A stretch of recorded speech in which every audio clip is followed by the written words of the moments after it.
السلام علیکم ورحمۃ اللہ وبرکاتہ۔ صدائے سراجیہ یوٹیوب چینل کے تمام معزز سامعین، امید کرتا ہوں آپ خیریت سے ہوں گے۔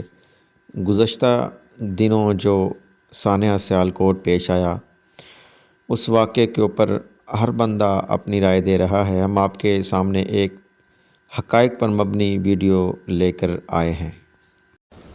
السلام علیکم ورحمۃ اللہ وبرکاتہ۔ استاد صاحب کیا حال چال ہے؟ رات آپ نے ایک کام سے میں لگایا تھا تو ابھی میں نے معلومات لی ہیں۔ میرا کزن وہاں پہ اسی فیکٹری میں کام کرتا تھا، تقریباً 7 سال اس نے بھی ایک بڑی پوسٹ پہ کام کیا ہے۔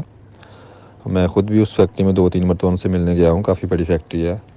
تو وہ یہ بتا رہے ہیں کہ ایسا تو کوئی مسئلہ نہیں ہے کہ اس نے کوئی گستاخی کی ہو، بس وہ لڑکوں کی پہلے سے اس کو ذاتی رنجش تھی، ورکرز کی بھی اور دوسرے جو مینیجر تھے ان کی بھی، کہ وہ کام لینے کے حوالے سے بڑا ہی سخت تھا اور وہ کام جو ہے نا اوپر چڑھ کے لڑکوں سے لیتا تھا۔ تو آپ کو پتہ ہی ہے ہماری پاکستانی عوام جو ہے نا ایک تو کام کرنے کے حوالے سے سست بھی اور کام چور بھی ہے۔ تو اصل تو لڑکوں کو مسئلہ یہ تھا، اور یہ جو گستاخی والا معاملہ ہے یہ تو صرف بہانہ بنایا گیا ہے۔ وہ بھی اس طرح کہ کسی پارٹی نے باہر سے آنا تھا وزٹ کرنے کے لیے وہاں پہ، تو آپ کو پتہ ہے جو باہر کی پارٹیاں آتی ہیں وہ صفائی ستھرائی اور دیگر معاملات کافی زیادہ دیکھتی ہیں۔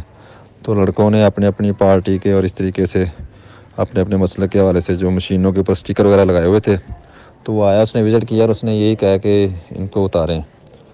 تو ایک دفعہ آیا تو لڑکوں نے نہیں اتارے، دوبارہ اس نے بولا، تو اسی چیز کو انہوں نے ایشو بنا کے اس کے اوپر حملہ آور ہوئے ہیں۔ اور یہ بات صبح یعنی کہ 8 بجے سے شروع ہوئی ہے اور 11 بجے تک تو انہوں نے اس کے اوپر کوئی اس طریقے سے اس کو مارا نہیں ہے، لیکن مارنے کی کوشش کی گئی ہے۔ تو مسئلہ یہ ہوا کہ دیگر نے ان کو بچانے کی بھی کوشش نہیں کی، اور اس کی وجہ یہ تھی کہ دوسرے مینیجر بھی جو ہے نا اس سے وہ جیلس تھے، تو وہ بیچارہ اس طریقے سے حسد اور بغض کا شکار ہو گیا ہے۔ باقی اس نے کوئی ایسا کوئی کام کیا نہیں ہے جس کو کہا جائے کہ واقعی اس نے گستاخی کی ہے۔ اس کو تو شاید یہ بھی پتہ نہ ہو کہ ان سٹیکرز کے اوپر لکھا کیا گیا ہے یا کتنا حساس معاملہ ہے۔ تو وہ لڑکوں کی اور دیگر مینیجر کی ذاتی رنجش اور بغض اور اناد کی وجہ سے بیچارہ مارا گیا۔ باقی پھر جو کچھ ہوا ہے وہ سب کے سامنے ہے۔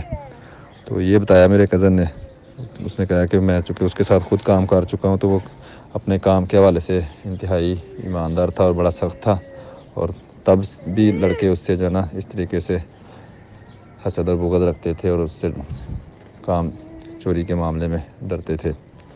تو ظاہر ہے وہ معاملات تو ایسا ایسا بڑھتے جاتے ہیں۔ تو یہ اصل صورتحال ہے کہ کوئی اس نے گستاخی وغیرہ کی نہیں ہے، لیکن یہ ہے کہ جب اس کے اوپر الزام لگا تو اگر اس کو بچایا جانا چاہتا تو بچایا بھی جا سکتا تھا، لیکن اس کو صحیح طریقے سے بچایا نہیں گیا اور بیچارہ اس طریقے سے مارا گیا، اور پھر بعد میں جو ہوا ہے وہ سب کے سامنے ہے۔